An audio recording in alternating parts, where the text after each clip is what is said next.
আমি আছি field manager. Field manager সেই থাঞ্জাভুর বলে? হ্যাঁ, থাঞ্জাভুর। আর ভাষাটা কোনো সমস্যা না? ভাষাটা বলতে ওটাতে একদম মানে পাবলিক ডিলিংসের ব্যাপারটা তেমন নেই, তো ওই জন্য ভাষাটা ধরুন যারা আমারও যাদের বন্ধু বান্ধব ব্যাংকে চাকরি করে তাদের ওটা এসে যায় ব্যারিয়ারটা, কিন্তু আমার যেহেতু পাবলিকের সঙ্গে তেমন রিলেশন তেমন কিছু কথা বলতে হয় না, মেনলি স্টুডেন্টের সঙ্গে, আর পিএইচডি স্টুডেন্ট যেহেতু মানে ইংলিশ ওরা প্রথম থেকে বোঝে, আর ধীরে ধীরে থাকতে থাকতে আমি এখন যদি শিখে গেছি খানিকটা মানে কথা চলতে তামিল। হ্যাঁ, তামিল। যারা স্টাফ আছে ওদের একটু শিখে গেছে। হ্যাঁ, খানিকটা শিখেছি, যেটা চলতি ওগুলো শিখেছি। আর ওখানে কিসের জন্য বিখ্যাত জায়গাটা? ওখানে কোনো মন্দির আছে? কি কার মন্দির? থাঞ্জাভুর বৃহদেশ্বর মন্দির। বৃহদেশ্বর আসলে কোন ঠাকুরের? শিব ঠাকুর। আচ্ছা, ঠিক আছে।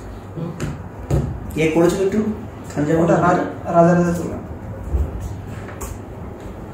আরেকজন কোন চোলার কথা পড়েছি আমরা হিস্ট্রি বইতে? মেনলি উনিও বিখ্যাত রাজেন্দ্র চোলা।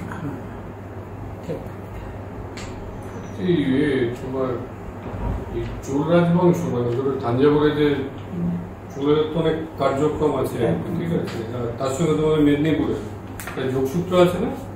হ্যাঁ, আছে। এরকম ওইখান থেকে রাজেন্দ্র চোল যখন রাজত্ব করেছিলেন তখন নৌবিদ্যার যদি ইতিহাসে প্রাচীন নৌবিদ্যা ওরা চোলেদের